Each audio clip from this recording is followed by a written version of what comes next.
I would usually move on to another topic once I have finished a video, mainly because I need variety and I get bored very quick. It's a big part of why I love Guild Wars 2 so much, because as an MMORPG, a genre that demands a lot of your time, Guild Wars 2 and its horizontal structure means that I can keep putting it down and picking it back up whenever the whim takes me.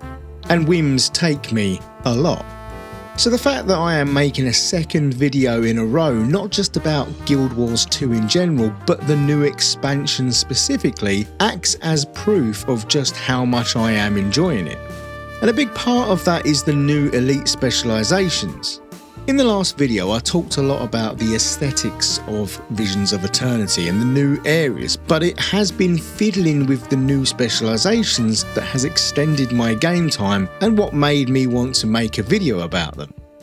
I also mentioned in the last video that because the build guides haven't become as fully fleshed out as other older specializations, this allowed me to break free of them and just sort of try things out for myself. And I have had a lot of fun doing just that. So I want to take you through the different classes from a more casual point of view, what they feel like, how much fun they are both in a mechanical and thematic way, and also what I was able to get out of them with just my knowledge of the game, as it were. So if you're a casual like me, or just a bit shit like me, then this might be the video for you. Before we get into the new specializations, I will just say that I am not an expert on this game.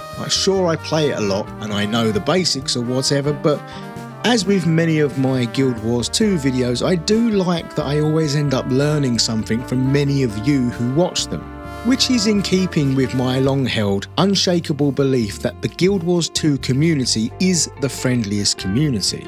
So let's have a discussion down below about the new specializations, and hopefully I and others can continue to learn. I will in no way be pulling up any trees here or finding anything that I am sure other players haven't already found, but it may be interesting for people of all abilities to see my thought process and the way I approach these builds. Right, so what do we have first?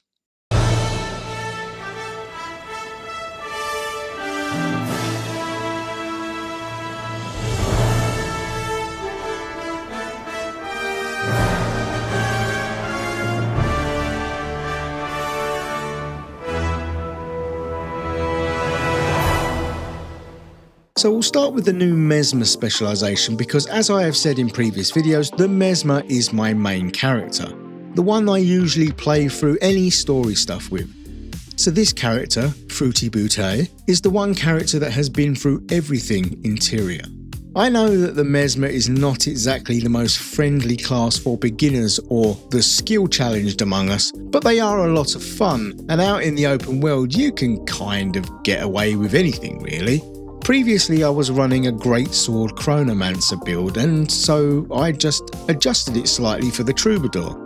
This worked alright from a damage standpoint, but did feel like a lot of dancing about the keyboard, and whilst I did look at skills and considered which order I should execute them in to try and boost myself before unleashing some of my more damaging abilities, I often found myself losing my train of thought and then just hitting things out of order and losing a lot of momentum.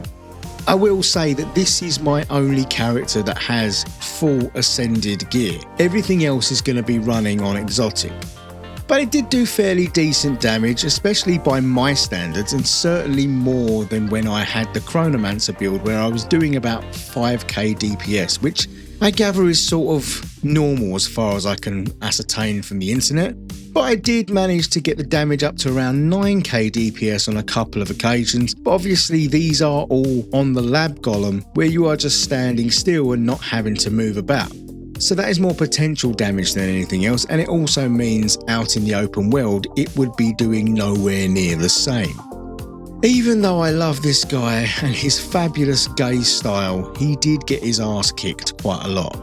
Fine in a group, not too bad with most normal packs of enemies, but if I got caught in the way of an elite enemy, I was going down like a sack of shit. I was running with power, ferocity and precision for armour and runes, but I don't think I have given this one as much thought and tinkering as some of the other specialisations, so perhaps it is something to come back to. But as I was getting beaten up a lot, I decided to switch to my ranger and give the gale shot a go.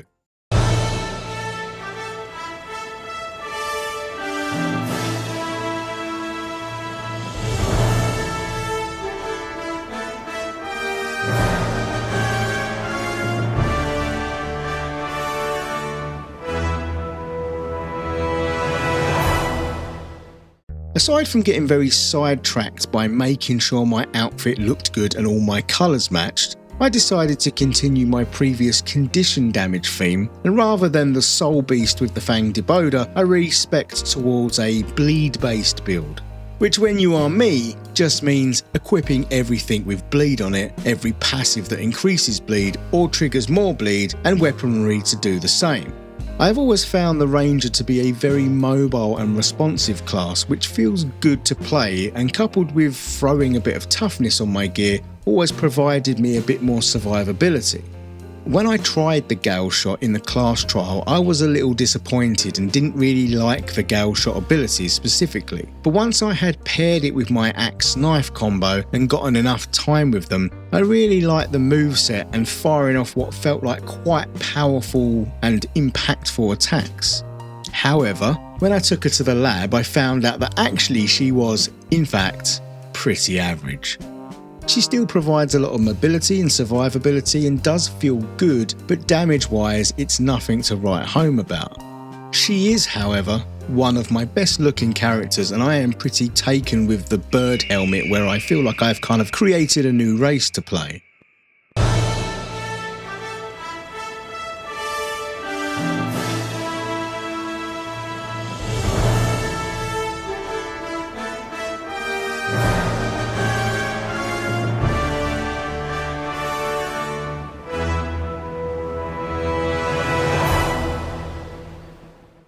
Staying on the theme of survivability, I then turned my attention to the new Guardian class. I know it is an elite specialisation, not a class, but a part of me is sick of typing that each time, and I guarantee by the time I record the voiceover track I will be sick of saying it too. Spec doesn't feel right because that should surely be shorthand for specifications, but I'm going off on a tangent, so let's just get back to good old Grandad Pants the Guardian. I have never really got much going with the Guardian. I have tried to make several healing builds, but it isn't something I am successful with. But owing to the incredibly speedy way in which you can pick up hero points in the new expansion, this means that you can kind of have a go on all of them in pretty short order. So it was that I thought of my idea for the Luminary, and that was that I was going to focus purely on trying to make a fucking bastard tank. Not a tank in the traditional Holy Trinity way, but in the big dumb meat shield who could just take a licking and keep on ticking.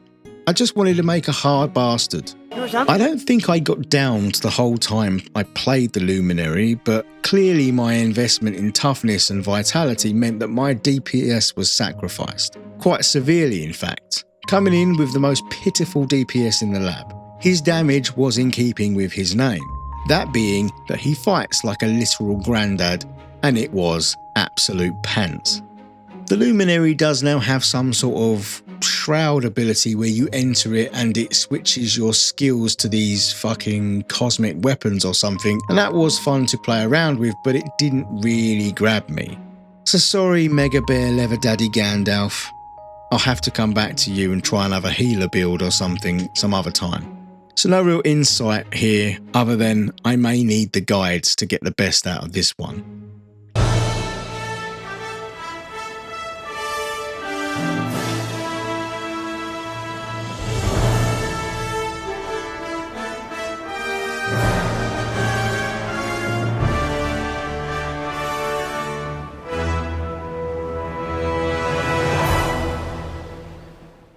Staying with big fat hunks of meat, I next tried the Paragon, the new warrior class, which is meant to be more of a support class, but I tried to go for a power berserker build as far as stats go.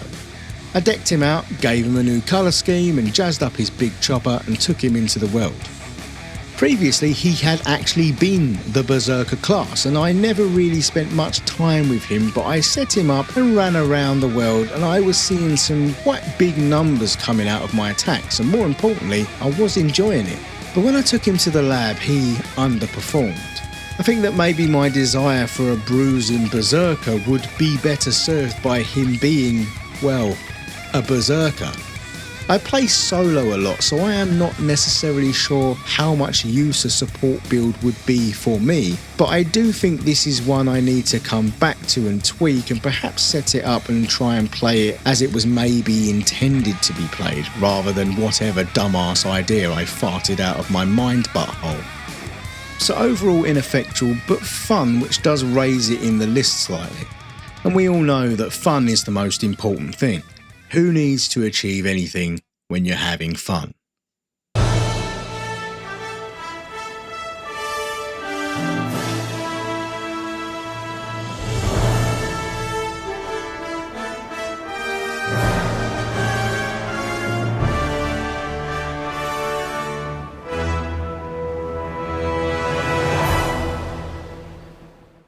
I'm gonna just get this one out of the way quick because I have never liked this class. I don't understand it and I feel restricted having your skill choices locked to your legends or whatever the fuck they are called, and it is frustrating not being able to have the freedom to mix and match skills and abilities.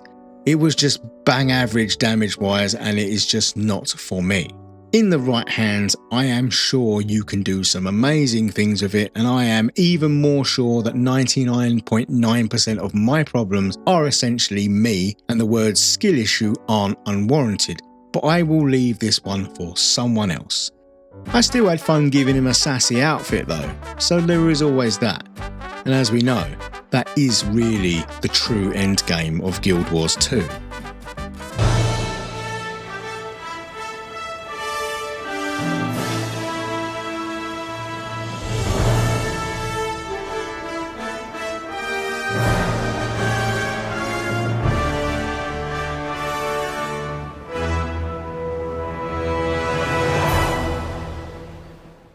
It felt like this class got a lot of attention in the run-up to the release, not only because it is quite an evocative and inventive addition to the specializations thematically, but also because there was a bug attached to one of its moves that literally destroyed the specialization test.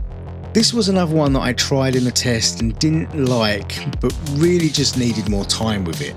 Eventually I built a condition damage build, but with celestial armor, as this was a boosted character and therefore it was what I had, but I did like the fact that you could do a lot of AoE damage. This one is enjoyable though, and I figured out a rotation that, as far as my pea-brain could tell, would open with applying some vulnerability and then followed up with a succession of attacks that would apply condition damage. This was bolstered by just trying to apply as many condition applying passives as I could to the build template. There's a bit of a theme about how I craft my builds here.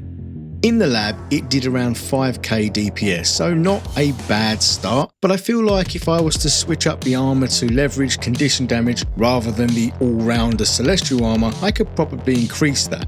So perhaps there is room for improvement on the DPS front. So enjoyable, with potential, and pretty unique thematically.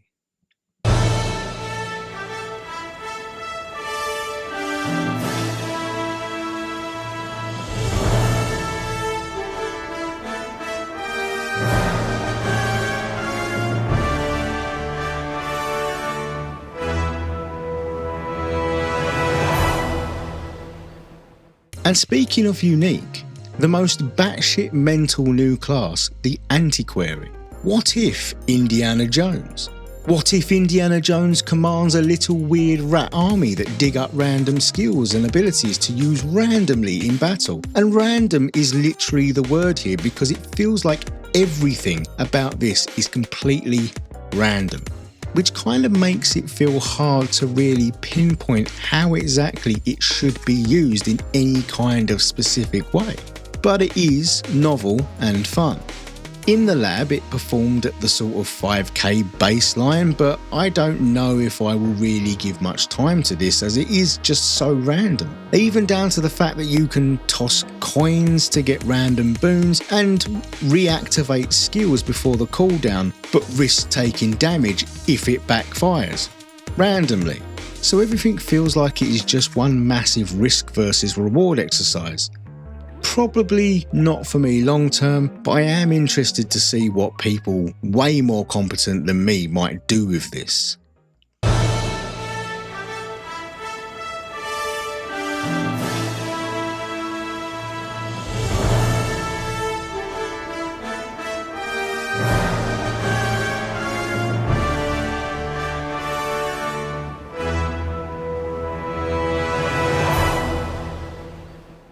Now we are getting to the good shit.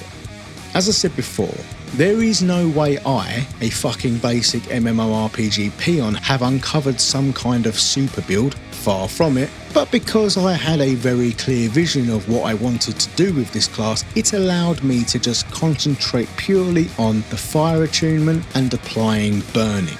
Another condition damage build, and once you have unlocked it, you can choose a passive that locks you into one element and boosts that element's damage. So I chose every skill and passive that would accentuate this, along with a set of Balthazar armor runes that boost burning as well, and the results were spectacular.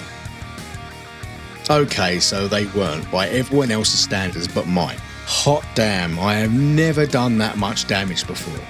As I am just rereading the script and making some edits, I have a mighty teapot video on the second monitor because I wanted to know, well, what is the upper limit of what people are doing for DPS when they've got all the proper gear and the most expensive runes and all that sort of stuff. And he was ranking classes from a couple of expansions ago, and he is mentioning builds doing nearly 50k DPS, and now I just feel so fucking inadequate.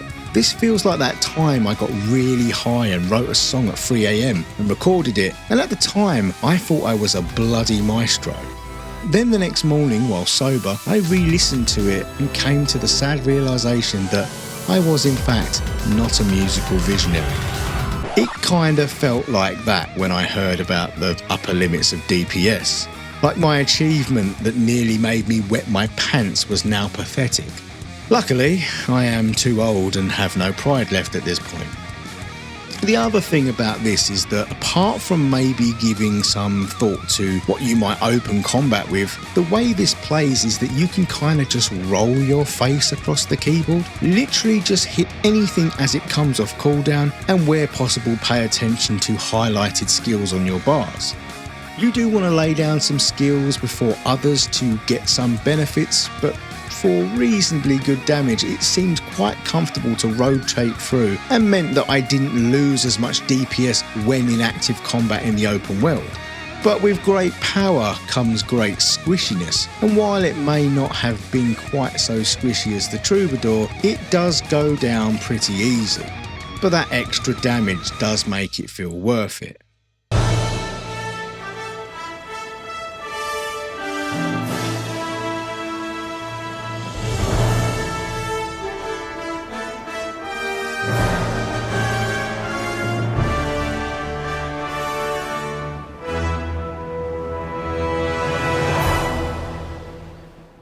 Viewers, something has happened.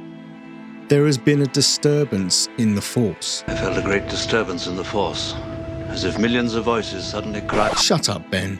A specialization has come along that has shaken everything I knew about the world. I am shook. What has shook me?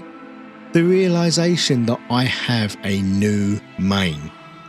I'm sorry, my pink pretty boy. There is a new necromancer in town. A new chromancer. And he summons ghosts.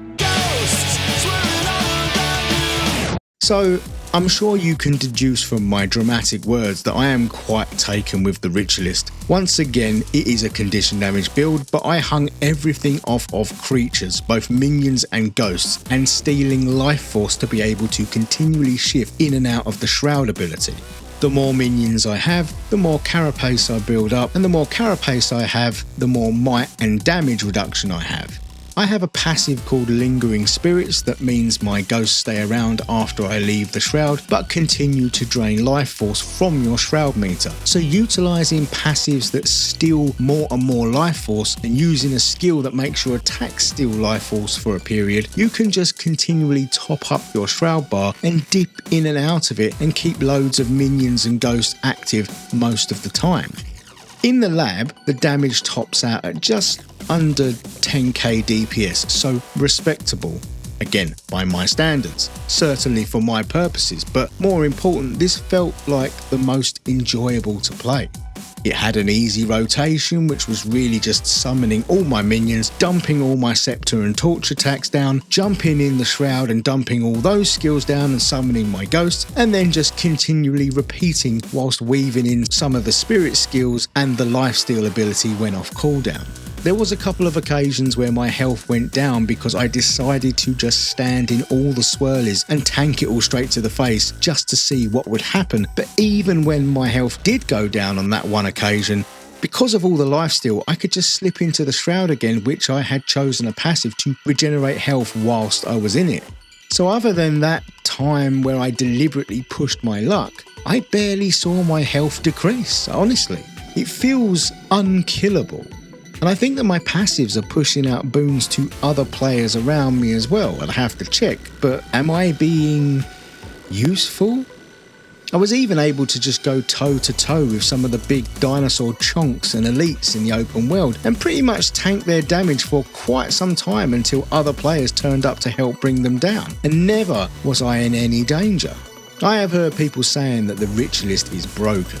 I don't know what type of setup they have and whether it's the same as mine, but god fucking damn, this thing is great and I absolutely love it. I look forward to that getting nerfed sometime soon. So where would I rank these new elite specializations? Number 1, the ritualist. Number 2, evoker. Number 3, the gale shot. Number 4, the troubadour. Number 5, the amalgam. Number 6, the antiquary. Number 7, the paragon. Number 8, the luminary. And number 9, the conduit. Let me know your list in the comments below and tell me if you have any tips or questions, and what do you think the future will hold for these specializations when held up against the already existing ones. I'm off with the fam to beef it up with a fat dinosaur.